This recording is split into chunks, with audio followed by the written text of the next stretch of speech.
Everything you have is a gift from God. Even the things you worked for. And I'm not just saying that because the Lord, the Creator, gave you the abilities to create. He gave you a mind to think. He gave you skills. He gave you hands and feet. Surely that's enough, but on top of that, the very fruit of your labor is a gift from God. Because unless the Lord builds a house, the builders build in vain. What do I mean by that? Have you ever noticed that even if you've done something 1,000 times, you can do that same thing again and end up with nothing? I don't know what happened. I don't understand it. I've done the same thing 1,000 times and it just didn't work. Because you don't really have the ability to make anything happen, except the Lord allows it.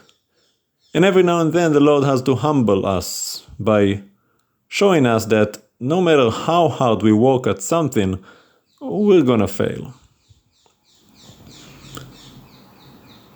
Now, people that are working in construction can testify, business people, sales people. I've made 1,000 phone calls. I've made 10,000 business deals. I don't know what happened, right? This one thing, you've done the same thing and nothing. One day you go to work, make 10 deals. The next day you do the same exact thing and even more, and you end up with nothing. What happened? I don't know. Not to mention cooks and bakers. You know what I'm talking about if you cook or bake. You follow the same thing. Bake the same apple cake. Bake the challah. Steven and I love to bake. We bake a lot. But no matter how much we bake, every now and then, you got a fluke. And you just can't figure it out. Because it is the Lord who blesses the fruit of your labor. And unless He chooses to bless it, it doesn't matter how hard you work. It's not going to end up right. And I'm not saying that the Lord just wants to be mean and curse your challah. No. But it is for your own good that He does, to remind you that you need His blessing. Because we get cocky, don't we? Arrogant and prideful human beings that we are. We forget God. We start getting full of ourselves. So the Lord has to remind you who's really in control. It's like, you're just a puppet on a string. Don't get so full of yourself.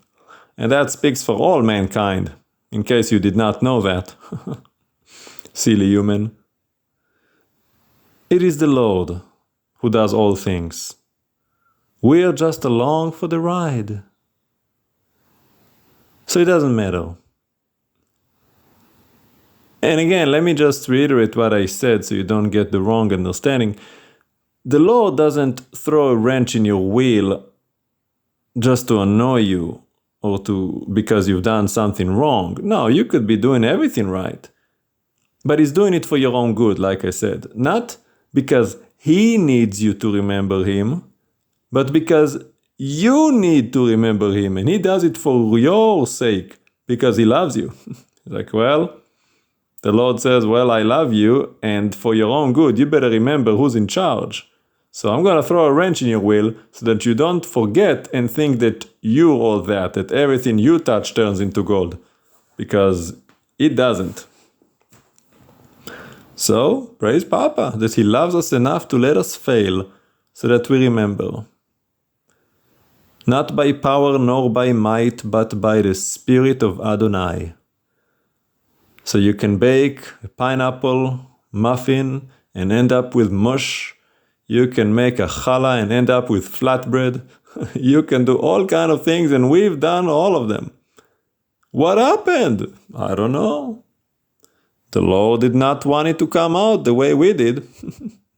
And every now and then it's the opposite. You completely mess something up and it comes out perfect. And that doesn't make any sense at all. But I messed it up. I didn't put the ingredients. I overcooked this. I put too much salt. And it came out wonderful, better than the original recipe. Because the Lord is in control. And as the heavens are higher than the earth, so are His ways higher than our ways. And His logic is not our logic. It's not supposed to make sense. Proverbs say, lean not on your own understanding, but in all your ways acknowledge Him. It's not supposed to make sense to you. He can do anything He wants. Now, it could make sense if He chooses to use something that would make sense to this silly creature that you are, but it doesn't have to. Go and dip in the Jordan River 7 times. But why? Why is the 7th gonna change anything? Is 1 time not enough? 2, 3? Why do I gotta dip 7 times? What is that gonna do? Just do it. And the commander of the army found out. Well, it worked. But not because there's anything special about dipping 7 times, but because he obeyed the word of the Lord. It was counted unto him as righteousness, and he was healed. So you're not always supposed to understand it. You just need to obey it. And even when you obey, sometimes you fail. Look at what happened to the tribes of Israel fighting the tribe of Binyamin, Judges 19, 20, 21. They went to war, the Lord says go, and they lost. And then again they inquired of Adonai, he said go, and they lost again. Only on the 3rd time did they win. And it was the Lord who sent them into battle, so that they might lose. Remember that, God is in control. The moment you forget that, you're gonna get yourself in trouble. The Lord is always in control. You're never so big that you do not need the Lord. Doesn't matter if you're a man or an angel or the chief of the armies of the Lord. Doesn't matter. He's the creator and there is no other. Everyone else is created. Everyone else is a puppet on a string. So, doesn't matter how good you are, you need the Lord.